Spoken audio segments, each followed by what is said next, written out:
Зохиолч Намсрын чин зэрэг Биндрия өгүүлэг. Төрөө хөлсөн бурзайсан чигээрээ бууга хөдөлгөөнгүй онилно. Хараанд нүрцэн хар хүрэн мэгж ойн цоорхойд тамшаалан тайван идээшлэн. Мэгж халуунд ялаархан сүүлээ годгонуулж хөлөө үе огцом хөдлөх нь төвгүүдэх боловч илүү сум гарцдахгүй тулд төвчээртэй хүлээн. Бяцхан тооройнууд нь жижигхэн хоншоороо газрын хөрс сэндийчлэн ургамлын үндсийг амтархан зажилж заримдаа бие нудчин хөөцөлдөх нь огтхонч ажиг аваагүйг илтгэнэ. Төрөө том ногоонүдээ онилгон долоовор хуруугаараа бууныхаа гохыг зугуухан чангаахад нэг тороо ихэнхээ дэлэн хөхөнд хурч ядан өндөлцөн. Нүдний өмнөр хөшиг нээгдэж хаагдах мэт төрөөгийн толгойд элдвийн бодол эргэлдэнэ. Догмод хотоос ирж гисэн. Догмодд талын өрөөлдөд өгөхөд хэд гурван төгрөг хилаалах байлгүй. Биндрия гэж цэцэг цэврүү шиг сэвэрхэн амтэн өглөж янших нь олдоод байх юм. Тэгж ярих юм бол малын твэрэг муутай өнгөрсөн зам үнчим шиг чороолгүй цэцэн бууныхаа буйнаар амжиргаагаан залгуулсан байх шүү. Өвөлдөөч гэсэн. Ид шуушгэлгүй бодны гар зүй болгоод л ирсэн. Ер нь тэгээд нэг нэм барьж идэж байж нөгөө нь амьдрдаг байгалийн хууль хүмүүс ч адилхан өөрийгөө дөвөөлөхийн төлөө хэнийг ээж үгүйсгэж мэднэ. Буян нүгэл хоёр хослох учиртайг одоо болтол таниагүй байж чи нүгэл хийж байна гэж гоовчлох хүн олон. Буугын чив баавгайн донд хүдрийн заар шилүүсний арьс гурийн эвэр туулайн зүрх гээд өөрсдөө элдвээ юм загчгаад эцэст нь муу хэлнэ. Намайг хэнэгнээс нуугдан байж амжуулж байна гэж ярьдагч бараг л бүгдээрээ мэднэ дээ. Хулгайн ан хулгай хэлгэн. Үхий. Хангайн хишгийг хэнийх гэх юм. Хадам аавыг хавдар тусаад хоолоогоор нь балга шингэнж давхгүй болчихсон байхад хэн доргоны халуун цус уулгалаа. Гэгчлэн чимээ гаргалгүй дотроон өөрийгөө өмөрөн хэвдлээ. Багаасан хөгшин ээж дээрээ дураараа өссөн болохоор амтэн хүнээс өмөрсөөр угаад хүн биш болгочихсон юм. Эцэггүй хүүхдийн толгой том гэдэг. Тэв данхайчгаад шазрун гэдэг нь. Эцэг нөгөө даалан худалч гинлээ. Даалан худалч гэж доглом хог хань болохгүй байж хөгшний ганц охины толгойг эргүүлчихсэн байгаа юм да. Гэх хүүхэд байхдаа сонсч байсан хов ярианаас ч өөрийгөө өмгөөлмөр санагдав. Нуруу дагсан шар өнгийн зураасан судалтай торойнууд, модны холтос, нарны туяа, өвс ногоотой холилдон нүдний үзүүрт бүртгэнэвч босоо хялгсан дэлтэй хар хүрэн мэгжээс нүд салгалгүй дагуулна. Төрөө мэгжийг ойртуулах санаатай хэсэг хүлээх зур дахиад л орчлонгоор алагчлан тэнсэн бодолд автав. Хойд хангайн гахайг чийл дуусгаж байгаа байх шүү. Ганцхан гахайч биш. Самчилж заасан, зарсан өгснийг чинь тоолвол тоочих зүйл зөндөө байгаа. Чивд хоёр ч яах вэ? Ингээд дуустдгийн байж.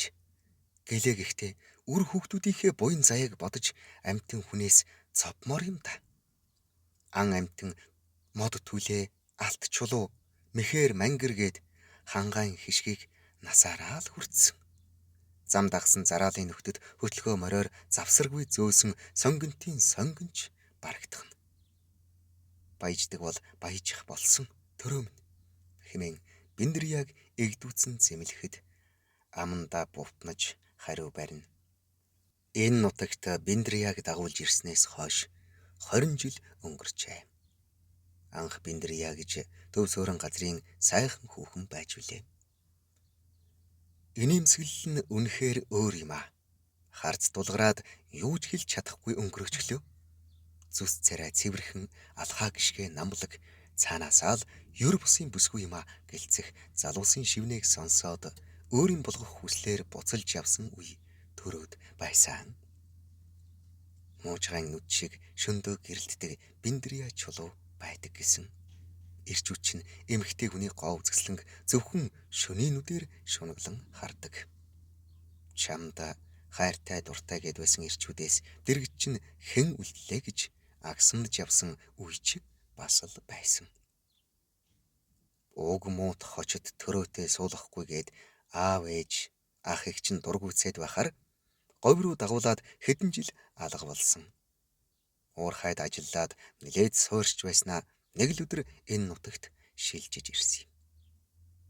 Гэхдээ гонхож гайхуулж явх үедээ Биндрия надтай суучгаад аймаг сум дамжин хөдөө нутагт амьдран чинээ зүүдлээчгүй явсан биз.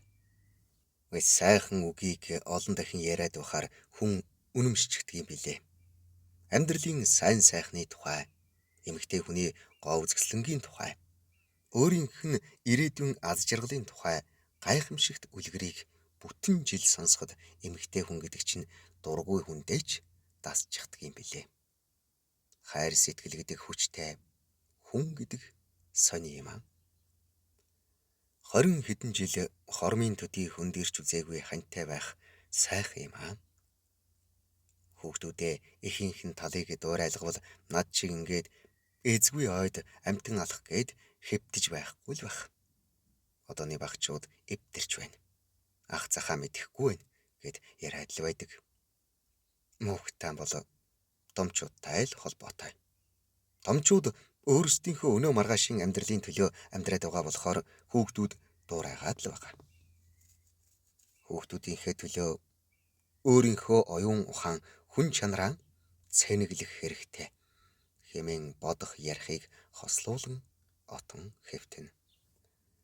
Ойн цоор хойд цэцэг навч ургам ламтан үзэсгэлэнтэй харагдана. Мэгж тооройнуудаа бүртгэх аятай тэдний нэг хоёрыг хамраараа нударснаа төрөөгийн чан хурдаас ихцлэн харав. Азаар хөдөлгөөнгүй хэвдэх төрөөг хүн гэж харсангүй бололтой хэсэг ширтээд дахин газар сэндийчлэн. Одоо 10 алхам наашаа болж миний гараас мултрахгүй дээ гэж шивнээд бууныхаа оныг мэгжний духанд нь таарууллаа. Тэр жил ойгоос өнчин янзаг олоод авч явсан чинь замдаа зүрх нь хаагдаад үхчихсэн байсан багын явдлаар бодол нь үргэлжлэв. Бүцэлээд байхад айсантаа хамаг чадвараа алдчихдаг туулайн зүрхтэн байдаг л да. Хүн ер нь өөрийнхөөрөө л бусдыг төсөөлдөг. Гэтэл бүгд өөр. Айцгүй өвдөж зовхгүй нөгөө ертөнцид очих юмсан. Буун дууч амьтныг нэг зовоолгүй залдаг л да. Багасаа л огтон зурм авлаж явсан миний хураас нь нүгэлч бага биш байж таараа. Мөл үзэгдэх нөгөө ертөнцид яаж амьдрах нь энд үлдсэн буй нүглээс хамаардаг гэсэн. За бүү мэд гэд сүмэлцэхнүүдээ нухлав. Төрөө нойрондоо дийлдэн хэсэгхэн зуур зөөрөмгөлж орхив. Буун дуу тас хийж хормын өмнөх амар амгалан алга болоход бяцхан тооройнууд эхийгээ орхин одлоо. Бууны дуранд тодрон байсан байгалийн өөрмөц үзэмжтж замхрах шиг болов. Төрөөг өвсөн дунд бүдчин ан руугаа харайлган очиход газар тунсан эхийгээ бараадсан ганц тоорой гингэнэн эргэлдэнэ.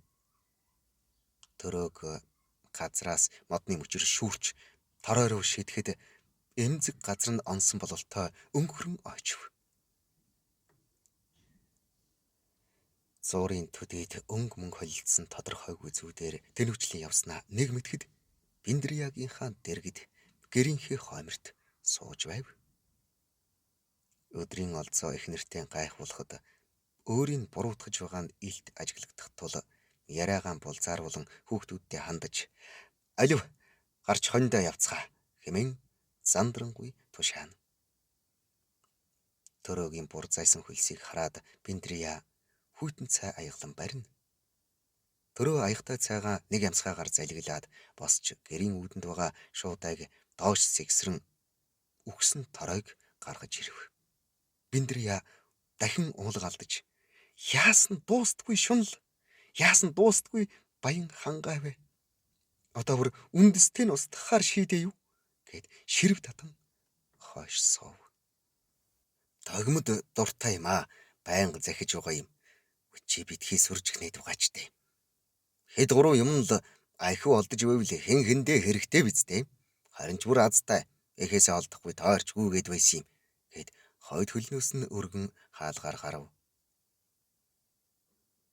Зарим хүмүүсийн хийсэн нүгэл ламд бараалхаж, шоронд суугаад ч цайрахгүй гэж Биндрияг халаглахад буун дуун дахин тас хийж төрөө хар дарсан зүүднээсээ цочин сэрв. Зүүд бодит байдал хоёроо ялгаж ядан байхдаа бууныхан гохыг дарчихснаа сая л мэдв. Төрөөгийн нүдэнд эхнэр хөөгд байтугай үргэж зугтсан амтан ч харагдсангүй. Хойн цоор хойд өнгөнгийн цэцгэс алглан байгалийн үзэсгэлэн гэлтгэн солонгорно. Тэр жилээ уг муут хочондоо дасчихсан амтэн хүнд гоожлогдсон байхад Биндриягаас өөр хань болох хүнгүй ганцаардж байж билээ. Тэгэхэд бүгд л өөрсдийгөө өмгөөлж хамгаалахаас биш өрөөлд өгөөмөр хандчих хүн ховор. Хүн бүрийн хувь заяа ондоо. Чиний амьдрал бол чинийх. Чи л өөрийгөө мэдж байвал бусдын ярих чамаагүй. Юм бүхэн хязгаартай. Дэми юмд сэтгэлээ чилээгээд яхав. Эр хүний замын хүзүү урт гэдэг. Би чамтай хамт явнаа гэж хэлж байсан Биндриягийн залуу хонгор царай тодорно. Ингэж ховь тавиланда гоморхож явхад ганцхан Биндрия л намайг орхиогүй гэсээр төрөө босч дээлээ гөвлөө. Биндрия намайг сайхан буурайн ач үлгэрч эмээгийн нүдэнд дулаахан хүү гэдгийг мэддэг болохоор амтэн хүнээс өмөрсөн байх. Миний буурайг худалж биш гэдгийг таньдаг болохоор амьдрал ахуйн тэгшрэн гэж сэтгэсэн байх.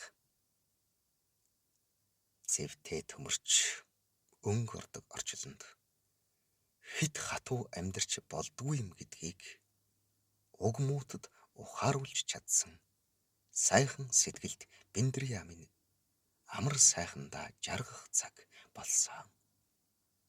Чинийхээ хүсснээр үйл заяагаасаа ч татгалзаж чадна. Чимэн жаргалтай байвал хүсснээр чинь амьдрнаа гэд гэрийн зүг буцваа.